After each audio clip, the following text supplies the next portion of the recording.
நம்ம இந்த ஸ்டேஜில்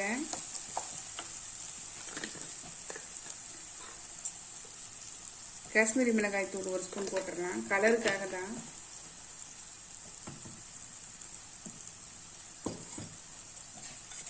அது மாதிரி இந்த அரைச்சி வச்சிருக்கிற இந்த மசாலா இருக்கு இல்லையா, பாவ் பஜ்ஜி மசாலா,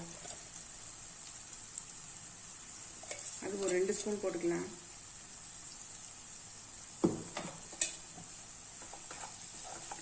நல்லா சிம்மில் வச்சுக்கோங்க.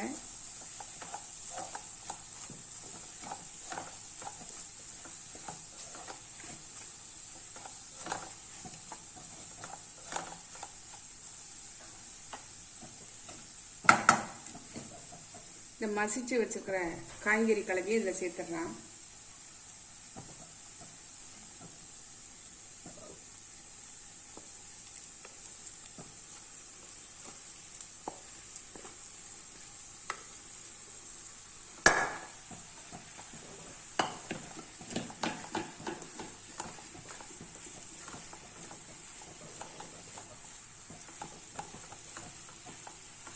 கொஞ்சம் இந்த குக்கரை அலசி நான் இதில் சேர்த்துக்கிறேன்.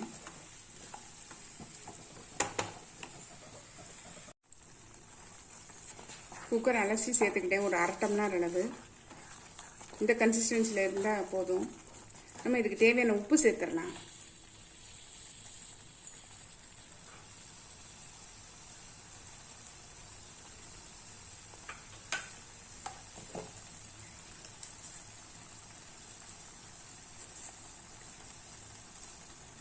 சால்ட்டுக்கு பதிலாக பிளாக் சால்ட் கூட சேர்க்கலாம்.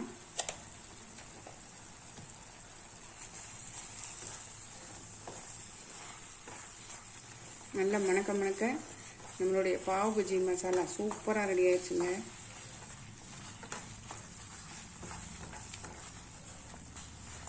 லைட்டாக ஒரு கொதி வந்தோடனே நம்ம வந்து இறக்கிடலாம்.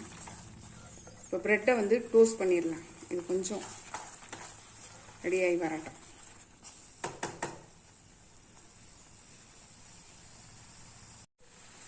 நம்மளுடைய பாவ் பஜ்ஜி மசாலா சூப்பராக ரெடி ஆகிடுச்சு பாருங்கள். நம்ம இப்போ இதை இறக்கிடலாம். சூப்பராக ரெடி ஆகிடுச்சு. நம்ம இப்போ இறக்கிட்டு ப்ரெட்டு வந்து டோஸ்ட் பண்ணிடலாம். அடுப்பில் பேன் போட்டிருக்கேன்.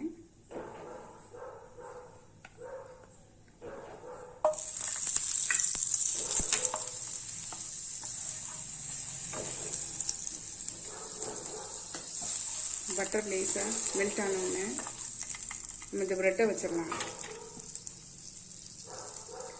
ப்ரெட்டை வந்து கட் பண்ணியிருக்கேன். இதை வந்து நம்ம ஒன்றா வச்சிடலாம்.